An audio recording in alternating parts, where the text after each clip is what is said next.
guys, Mandy here. Welcome back to my channel. Today we are going to do a bit of different video on mindful spending. I know it's a bit different content from the Pilates related stuff that I post, but I think it's important to stop pushing me. I think it's important to understand that your overall well-being is not just the physical fitness, but it's also how you feel mentally and how much stress that you have. And I think sometimes spending unnecessary money just builds up that expenses and just makes me feel quite stressful. At least that's for me. So I list out a couple of categories of items I stopped buying in 2025, and I hope that you find it helpful and maybe inspire you to make some cost cutting. And let's get right into it. The first category is coffee/matchas. So I'm not talking about the first coffee of the day that you just have to boost your system and just get ready for the day. So I'm talking about those ad hoc, sometimes avoidable coffees, or I call social coffees. So for example, on the weekends, I like to walk around. When I walk my dog, I like to go to some trendy neighborhood, and sometimes if I see a hipster looking cafe, I just found myself walking right in and getting myself a coffee or whatever drink. And sometimes it's like $6 to $8 depending on what kind of drink I get. And that's pretty much unnecessary money, and I didn't really need that drink at that time. What I noticed is that sometimes I take a moment just to take a breath and I still soak in the vibe, and I don't really have to buy something or spend money to enjoy the moment or the area. Another example is when I go to work, during work breaks, my work colleagues will ask me to go on a coffee run with them, and most of the times it's the FOMO that's allowing me to go and just buy that coffee with them, but majority of the time it's right after a meal and I'm too full to finish the coffee anyway, so it's just money wasted. So nowadays what I do is that I still tag along for the walk and bonding with the work gossip and just whatever that needs to be, but I just don't spend the money. And you know what? My colleagues, they don't care. They won't judge you because you're not spending the money. So so sometimes if you want to catch up with someone, maybe sit down and just have a glass of water, because sometimes you're just dehydrated. You're not just really thirsty. My next category is the free trial subscriptions or any sort of unnecessary subscriptions or softwares that you purchase. So I know we all like to use those free trials, 1 month or 3 month trial periods that they offer you, but most of us will forget to cancel it, and when that auto renewal kicks in, you didn't notice until the money is gone from your bank. So what I do is, there are 2 ways to do this. If it's something you know you're not going to renew, just after you subscribe, just immediately opt out or immediately cancel, because that means that they will not sort of charge you, but you still can enjoy up to the free trial period ends. But if it's something you're genuinely trying to use and see if it's going to be ongoing benefit for you, then I recommend just see what's that auto renewal day and set a phone sort of calendar reminder for yourself 2 days prior for you to review, do you have a actual need to keep using that service. My next category is related to this guy right here. So it's relevant for anyone that has pets or even children. So when I first adopted my dog, I wanted to spoil him because he was a puppy. I wanted to spoil him, so I bought a bunch of dog toys, and they're not cheap. I bought from cheap ones to expensive ones. So all these costs really add up, and to be honest, they last a really long time, and my dog really doesn't care if something is new or old. So sometimes I just pick up random freebies from, when people put stuff out in front of their house when they don't need them. I bring them home, give them a wash, and my dogs just love them as much. So do the same for your animals or for your children. I know for children it's a bit more different. They need a bit different varieties of toys to keep them engaged, but try to look for local, let's say Facebook community groups for free swaps, or so local charities for sometimes they give away free stuff, and you really don't need to spend money to buy brand new.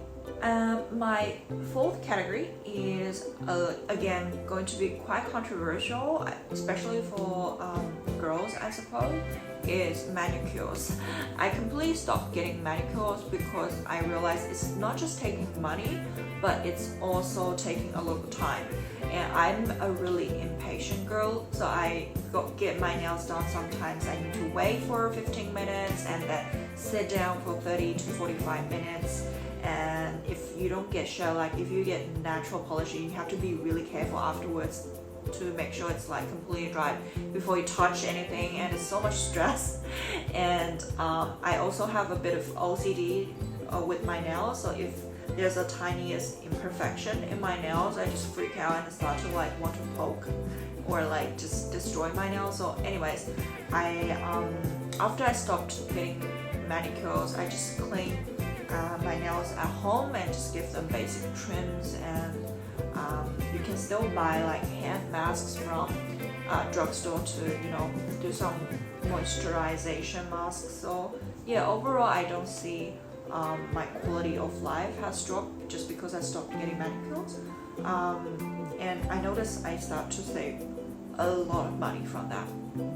Another reason to rethink of the frequency of getting manicures is actually I researched the ingredients in those commercially used nail products. A lot of them contain a lot of toxic ingredients, so I would recommend if you have like sensitive skin around or sensitive nails, or if you're pregnant, maybe research some alternatives such as toxic free nail products and just bring it to the nail salon and ask them to use those instead.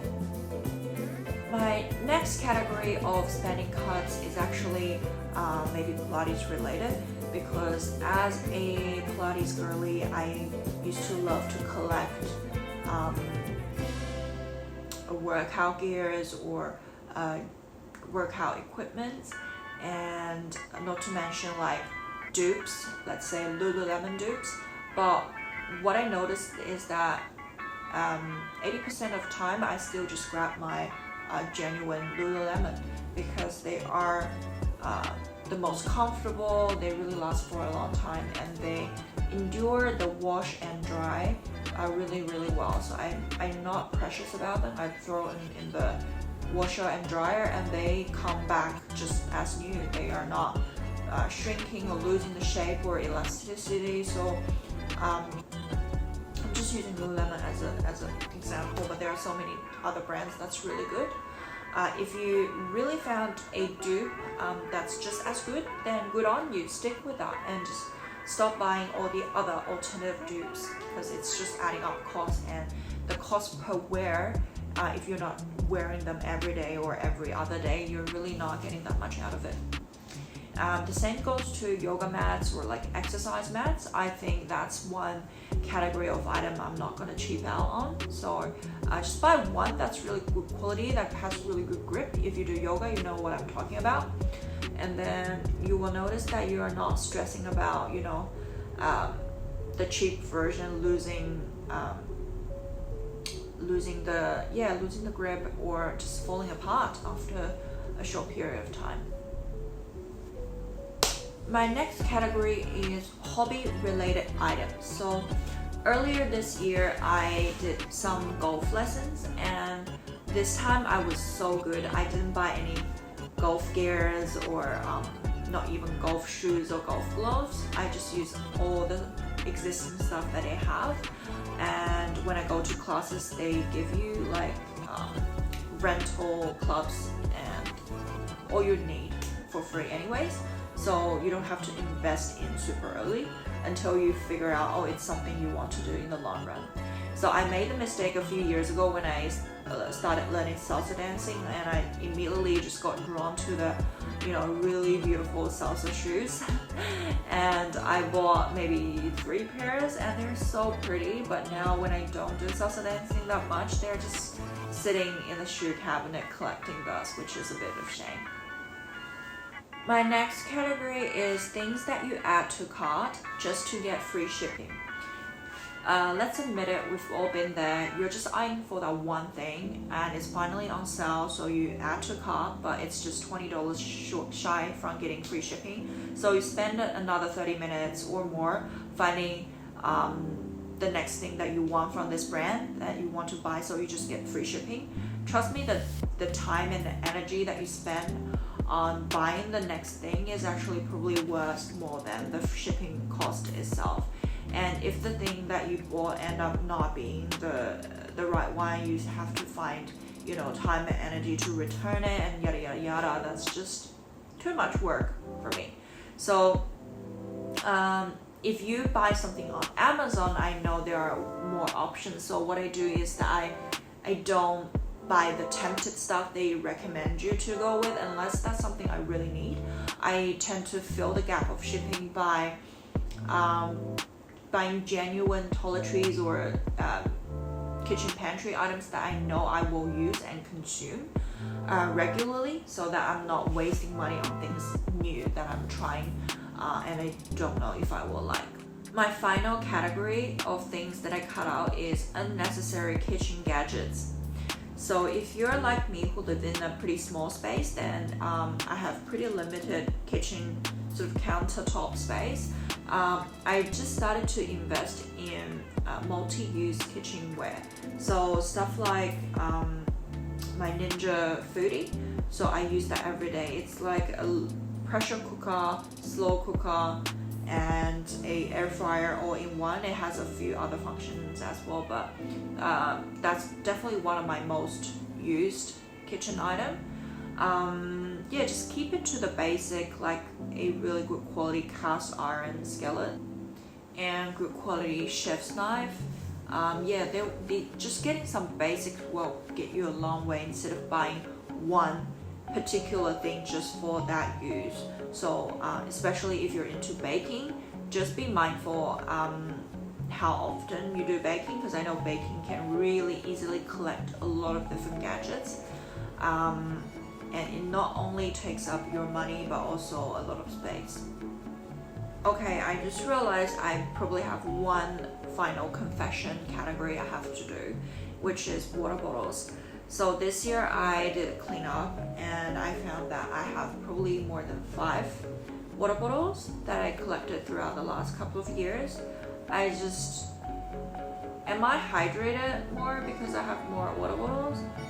Maybe, but I don't think I need one for my car, one for my office, one for my living room, one for my balcony, or one for my mom's place. No, I don't need all that. I probably need just one, maximum 2. So I did some cleanup. I gave some away to my friends and family, and just that cleanup really makes the space tidier as well. And yeah, that's it. So that's all the categories of things that I stopped buying in 2025, and I hope that it has somewhat helpful for you or inspire you to do also some checkings.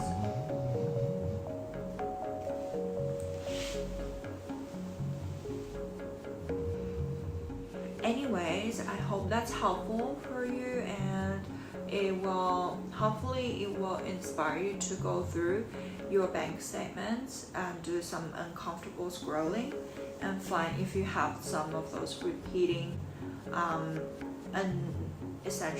non-essential spending items that you can cut out from your day-to-day life.